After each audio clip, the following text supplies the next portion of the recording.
So hey guys, welcome to YouTube channel academic Rahul.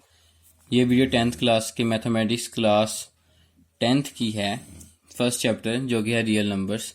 आज हम जानेंगे रियल नंबर की इंट्रोडक्शन। डायरेक्ट रियल नंबर हम नहीं करेंगे, पहले इंट्रोडक्शन करेंगे कि रियल नंबर होते क्या हैं। तो इस वीडियो को लास्ट तक जरूर देखिएगा बगैर स्किप किए।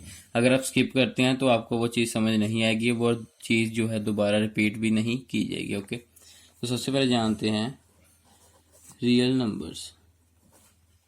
रियल नंबर्स, आपने नाम तो सुना ही होगा रियल नंबर्स का। जितने भी नंबर्स आपने आज तक पढ़े हैं सभी रियल नंबर्स थे। दो हिस्सों में डिवाइड हैं रियल नंबर्स। हम पूरी प्रैक्टिकली इसको जानेंगे ताकि आपके दिमाग में ये चीज़ें बैठ जाएं। ठीक है, तो सब दो हिस्सों में है। जो फर्स्ट है वो है rational number and second is irrational number. अब रैशनल नंबर और इरेशनल का आपको पता है? नहीं पता तो मैं बताता हूँ। रैशनल नंबर्स होते हैं जो कि p बाई क्यू की फॉर्म में होते हैं, ठीक है, and q is not equal to 0। p by Q जिसमें q p ये दोनों इंटीजर्स हैं और q is not equal to 0। और जो इरेशनल है उसमें क्या है, p बाई क्यू नहीं होते। ठीक है, ये डिफरेंस है इनमें। हम रैशनल नंबर्स की बात करेंगे तो इसमें दो कैटेगरीज हैं। सब फर्स्ट है डिवीजन, सेकंड है मल्टीप्लिकेशन। तो डिवीजन जो है उसके अंदर हमारी एक थ्योरम आती है यूक्लिड्स लेमा, जो कि हम आगे डिस्कस करेंगे। एक प्रूवन स्टेटमेंट है, इसको प्रूव करने की जरूरत नहीं है, प्रूवन है। यूक्लिड्स लेमा क्या हेल्प करता है हमारी? यूक्लिड्स लेमा में क्यों पढ़ना है? तो इसका आंसर ये है कि यूक्लिड्स लेमा जो है वो HCF निकालने में हमारी हेल्प करता है। HCF जब हम निकालेंगे तो यूक्लिड लेमा से निकालेंगे इस चैप्टर में। और मल्टीप्लिकेशन की हमारी जरूरत नहीं है। मल्टीप्लिकेशन वैसे कॉम्पोजिट नंबर्स, प्राइम नंबर्स, इनकी बात की जाती है। तो अभी हम डिवीजन पे ही फोकस करते हैं कि डिवीजन क्यों करनी है और HCF कैसे निकालना है। तो HCF निकालना सीखते हैं। सबसे पहले हम बात करते हैं यूक्लिड्स लेमा की।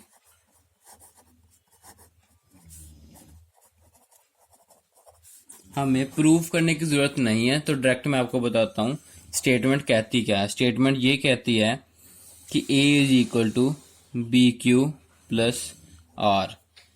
ए बी कोई इंटीजर है, ये सभी इंटीजर है। तो आप डरिए मत इसे देख के, मैं आपको बताता हूँ ये कहाँ से आई है। तो इसकी एग्जांपल लेते हैं हम। जैसे कि हम 20 को डिवाइड करते हैं 3 से, तो 3 6 का 18, 2 बच गया। ठीक है, आपको पता है ये 3 6 22 क्या है? तो मैं आपको बताता हूँ। 3 जो है वो है डिवाइजर, 6 जो है वो है क्वोशिएंट, 20 जो है वो है डिविडेंड, 2 जो है रिमाइंडर। एक हमने पहले पढ़ा था अपनी 9th क्लास में भी आपने पढ़ा होगा, dividend is equal to divisor into quotient plus remainder. ठीक है, ये आपने पढ़ा था। यही स्टेटमेंट यहाँ पे है। इसमें डिविडेंड जो है वो a है, डिवाइजर जो है वो b है, क्वोशिएंट हमने q लिया है और रिमाइंडर r है। तो ये स्टेटमेंट बन गई हमारी a is equal to B Q plus R. ये स्टेटमेंट हमने आपको समझ लग गई कि कैसे ये एक फॉर्मूला होता है डिविडेंड निकालने का। कुछ भी हम डिविडेंड भी निकाल सकते हैं, हमारे पास एक चीज मिस है तो हम उसे निकाल सकते हैं इससे। तो ये था यूक्लिड लेमा। अब हम बात करते हैं HCF की। HCF कैसे निकाल सकते हैं हम? तो जो HCF है इसे कहते हैं highest common factor.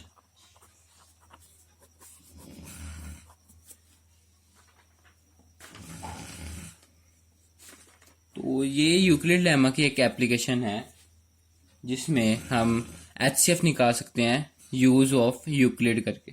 Euclid lemma का यूज करके हम इस एचसीएफ निकाल सकते हैं। तो ये मैं आपको स्टेप बाय स्टेप सिखाऊंगा कि एचसीएफ आपको कैसे निकालना है। तो जो स्टेप 1 है हमारा, apply Euclid's lemma, C is equal to dq plus r, where 0 is d is greater than r and r is greater than equal to 0।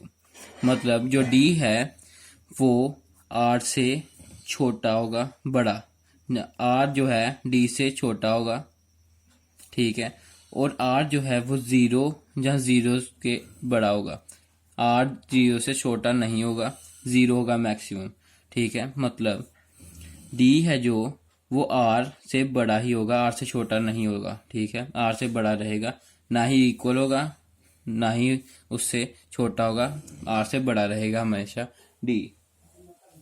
Second है स्टेप 2 लिखते हैं, आप भी नोट कीजिए साथ में। स्टेप 2 हमारा है if r is equal to 0 d is HCF। अगर कंडीशन में r हमारा जो है वो 0 हो जाता है, इस स्टेटमेंट में r 0 हो गया, मतलब जो d है हमारा HCF है, ठीक है। और स्टेप 3 क्या करना है, हमें इसको कंटिन्यू रखना है, कंटिन्यू ये प्रोसेस चलाना है जब तक r 0 नहीं होता। r को 0 करना है तभी HCF आएगा हमारा। एक क्वेश्चन करते हैं, फाइंड HCF ऑफ 4052 एंड 12576, ठीक है, इसका HCF निकालना है। इनमें से कौन सा बड़ा है, आप सभी को पता तो चल ही रहा है, 12500 जो 76 है वो बड़ा है, तो हम इसे B लेट करते हैं, इसे A लेट करते हैं, ठीक है। अब according to statement A is equal to B Q plus R, according to statement B Q plus R हो गया हमारा, और ए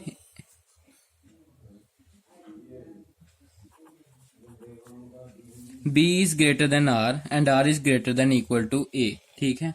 ये हमने पहले भी डिस्कस किया, तो यही है। सबसे पहले ए की वैल्यू क्या है, ए की वैल्यू है 12576 इज इक्वल टू बी जो है हमारा। अब हमें Q की वैल्यू नहीं पता और R की वैल्यू नहीं पता, तो ये हम निकालेंगे, साइड पे डिवाइड कीजिए, ठीक है। आपको मैंने डिवीजन करके बताई थी ना पिछले, तो ऐसे ही करना है